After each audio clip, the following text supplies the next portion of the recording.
నమస్తే, welcome back to our channel. Yellamma film ఉంటుందా ఉండదా? చాలామంది ఈ మధ్యకాలంలో నితిన్ లాస్ట్ 2 ఫిలిమ్స్ అనుకున్నంత విజయం సాధించకపోవడంతో చాలామందికి ఎల్లమ్మ అనే సబ్జెక్ట్ ఉంటుందా ఉండదా అన్న క్యూరియాసిటీ ఉంది. చాలామంది ఆల్మోస్ట్ ఇది క్యాన్సిల్, అది పెద్ద స్పాన్ అంటున్నారు. ఇదివరకే ముందు రాబిన్ హుడ్ టైంలో నితిన్ ప్రూవ్ చేసుకుంటాడు అనుకున్నారు, ఫెయిల్ అయ్యాడు.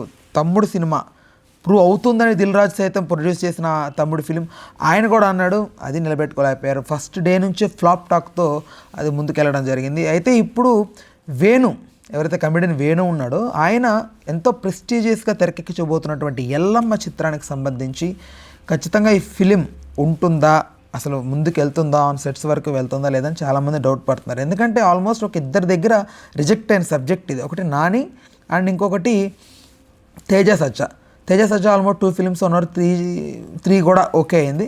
అండ్ నాని 4-5 ఫిలిమ్స్తో బిజీగా ఉన్నాడు ఆయన. సో ఇన్ని కమిట్మెంట్స్ మధ్యన నితిన్ పర్ఫెక్ట్ దీనికని అనుకున్నారు. యాక్చువల్లీ నితిన్ మార్కెట్ కంపారిటివ్లీ నాకు తెలిసి రఫ్గా ఒక 25-30 CR మాత్రమే ప్రజెంట్ ఉన్న తనకున్న ఇదితో. అయితే నితిన్ ఈ సినిమాకి ఖచ్చితంగా 50 కోట్ల వరకు వెళ్తారు, నితిన్ని నమ్మి పెడతారు అని చాలామంది నమ్మారు. కానీ బట్ అంత అవ్వదు. ఎందుకంటే బలగం అనేది it's a blockbuster film, కానీ కలెక్షన్స్ పరంగా అంత లేదు.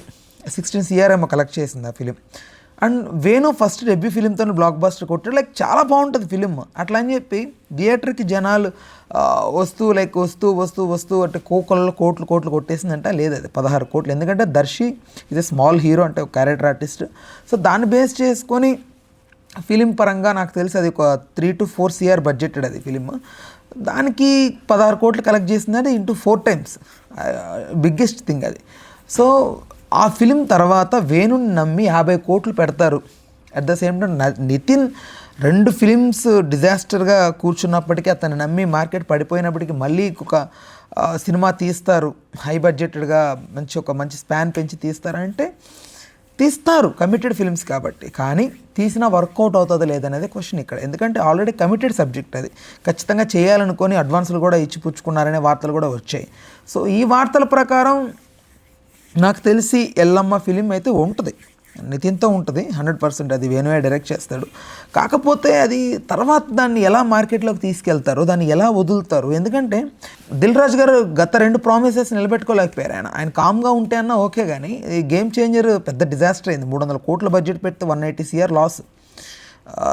తర్వాత సంక్రాంతికి వస్తున్నాం ఏదో వచ్చి సంథింగ్ అది కొంచెం అట్లా వెళ్ళింది, కానీ చాలా ఇబ్బంది పడ్డారు గేమ్ చేంజర్తో. తర్వాత నిన్న రిలీజ్ అయినటువంటి తమ్ముడు కూడా ఆయన ఈ కంబ్యాక్ ఫిలిం నితిన్కి ఖచ్చితంగా చాలా బాగా ఉండబోతోంది, ఎవరు ఎక్స్పెక్ట్ చేయరు, బ్లాక్ బస్టర్ అది ఇది చెప్పేసరికి అందరూ కొంచెం ఆ గేమ్ చేంజర్ ఆ టైంలో ఆయన కొంచెం అట్లా అబద్ధాలు మాట్లాడాడన్న అభిప్రాయం ఉన్న వాళ్ళు కూడా సరే చూద్దాం, ఎందుకో చెప్తున్నాడు నమ్మకంగా, ప్రొడ్యూస్ చేశాడు కాబట్టి, దిల్ రాజు ఆ పల్స్ తెలుసు కాబట్టి ఆయనకి ఖచ్చితంగా ట్రూతే చెప్తున్నాడు నమ్మి థియేటర్కి వెళ్తే అక్కడ మోసపోయారు. సో ఇప్పుడు 3rd టైం కూడా మోసపోవడానికి సిద్ధంగా ఉన్నారా లేదా అనేది అయితే తెలియాలి. అంటే ఆయన మోసం చేశాడని కదా, వాళ్ళ పర్స్పెక్టివ్లో అది బ్లాక్ బాస్టరే, వాళ్ళ పర్స్పెక్టివ్లో అది ఖచ్చితంగా హిట్ అవుతుందని నమ్మిన ఫిల్మ్ కాబట్టి తీశారు వాళ్ళు. బట్ జనాలు అలా అభిప్రాయపడుతూ ఉంటారు, బట్ దానికి ఎవరేం చేయలేం. అయితే నాకు తెలిసి ఎల్లమ్మ అనే సబ్జెక్టు నాకు అదొక దేవుడు భక్తి, లేకపోతే ఇంకేదైనా ఒక మాస్ కమర్షియల్ ఫిలిము. నితిన్ అసలు ఇప్పటి వరకు తన లైఫ్లో ఎప్పుడు చూసుండరంత ఆ జోనర్ అవ్వనివ్వండి, ఆ స్పాన్ అవ్వనివ్వండి, అంత గ్రాండియర్గా తీస్తే మాత్రం నాకు తెలిసి ఖచ్చితంగా ఫిలిం వర్కౌట్ అవుద్దని అనుకుంటున్నాను. సో ఎవరు డిసప్పేర్ అవ్వండి, ఖచ్చితంగా అయితే సినిమా ఉంది, సినిమా చేస్తారు వాళ్ళైతే. అండ్ అది ఫర్దర్ స్టెప్స్ ఎలా ఉంటాయి, ఆ సినిమాకి సంబంధించి బడ్జెట్ తగ్గిస్తారా, జాగ్రత్తలు పడతారా, మార్కెట్ ఇతని రేంజ్ ఇవన్నీ కూడా అనలైజ్ చేసుకొని 50 కోట్ల వరకు పెట్టాలి. ఎందుకంటే లాస్ట్ 45 minutesకి 25 కోట్లు అడిగాడంట వేణు సినిమా ఎల్లమ్మకి సంబంధించి. క్లైమాక్స్ షెడ్యూల్ వరకే 25 కోట్లు అంటే ఎంత గ్రాండియర్గా తీయాలనుకుంటున్నారు. ఒకవేళ గ్రాండియర్గా తీసినా బట్ వర్కౌట్ అవ్వాలి కదా. నాకు తెలిసి ఎల్లమ్మ సబ్జెక్టు 20-25 కోట్లు కుదిస్తారని అయితే అనుకుంటున్నాను. ఎందుకంటే ఇప్పటివరకు ఆయన లాసులు చాలు దిల్ రాజు ప్రొడక్షన్స్కి. సో ఓవరాల్గా అయితే ఎల్లమ్మ సబ్జెక్ట్ ఉంటుంది, క్యాన్సిల్ అయితే అవ్వలేదు, ఖచ్చితంగా సినిమా అయితే ఉంటుందని అయితే నేను అనుకుంటున్నాను. సో మీరు ఎల్లమ్మ సబ్జెక్ట్కి సంబంధించి ఎంత ఎక్స్పెక్టేషన్స్తో ఉన్నారు, మీరు వీళ్ళిద్దరు కాంబినేషన్లో ఖచ్చితంగా రాబోతున్న ఎల్లమ్మ హిట్ అవుతుందా లేకపోతే ఎలా ఉంటుంది, మీ ఎక్స్పెక్టేషన్స్ ఏంటో ఖచ్చితంగా కామెంట్ రూపంలో తెలియజేయండి. Thank you.